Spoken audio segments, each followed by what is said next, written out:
اس کے بعد آگے 19ویں رکوع میں کچھ معاشرتی جو ہے وہ مسائل تعلیمات اللہ نے دی ہے کہ اے ایمان والو، فرمایا کہ اللہ تعالیٰ کے ساتھ شرک نہ کرو، والدین کے ساتھ حسن سلوک کرو، اپنی اولاد کو اس خوف سے قتل نہ کرو کہ ان کو ہم کھلائیں گے کہاں سے، وَلَا تَقْتُلُوا أَوْلَادَكُم مِّنْ إِمْلَاقٍ، غربت کے ڈر سے اپنی اولاد کو کبھی قتل نہ کرو، نَحْنُ نَرْزُقُكُمْ وَإِيَّاهُمْ، ہم تمہیں بھی رزق ہم دیتے ہیں، انہیں بھی رزق ہم دیں گے، اس خوف سے کبھی بھی۔ آج دیکھیں قرآن کی تعلیمات کے خلاف ہمیں اسی بات سے ڈرایا جاتا ہے کہ بھائی اپنی منصوبہ بندی کرو، یا یعنی بچے پیدا کرنے سے جو روکا جاتا ہے اس کے لیے دلیل یہی دی جاتی ہے کہ اگر بچے زیادہ ہوں گے اور آبادی بڑھے گی تو ہم کھائیں گے کہاں سے، معیشت خراب ہو جائے گی۔ تو اسی بات کا رد آج سے 1500 سال پہلے قرآن میں اللہ نے پہلے بتا دیا ہے کہ اس خوف سے تو اولاد کو کبھی نہ قتل کرو۔ کوئی اور مجبوری ہو سکتی ہے، وہ اس پر الگ سوچا جا سکتا ہے، مثلا بیماری ہے، عورت اتنی زیادہ بیمار ہے کہ اگر دوسرا بچہ پیدا ہو گیا تو اس کو بڑا مسئلہ ہو جائے گا، وہ ایک الگ چیز ہے۔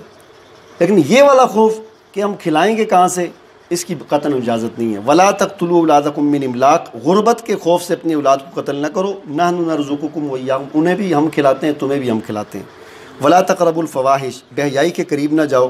وَلَا تَقْتُلُوا النَّفْسَ الَّتِي حَرَّمَ، بے ناحق کسی کو قتل نہ کرو۔ وَلَا تَقْرَبُوا مَالَ الْيَتِيمِ، یتیم کے مال کے قریب نہ جاؤ۔ وَأَوْفُوا الْكَيْلَ وَالْمِيزَانَ، ناپ تول پورا کرو، ناپ اور تول پورا کرو، اس میں کوئی کمی بیشی نہ کرو۔ اور اسی طرح فرمایا فَعْدِلُوا، جب بات کرو تو انصاف کی بات کرو، عہد کرو تو اس کو پورا کرو، اور صراط مستقیم کی اتباع کرو، یعنی قرآن و سنت پر چلو۔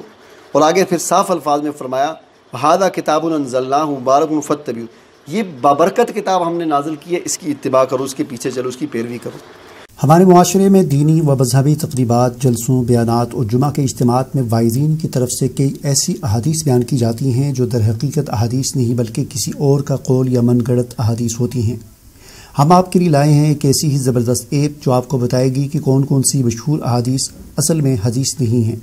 ابھی گوگل پلے اسٹور پر جائیں، سرچ بار میں غیر مستند احادیث اردو میں لکھیں، یہ ایپ آپ کے سامنے آئے گی، اسے انسٹال کریں اور دوستوں اور علماء اور وائزین کو واٹس ایپ کے ذریعے سینڈ کریں۔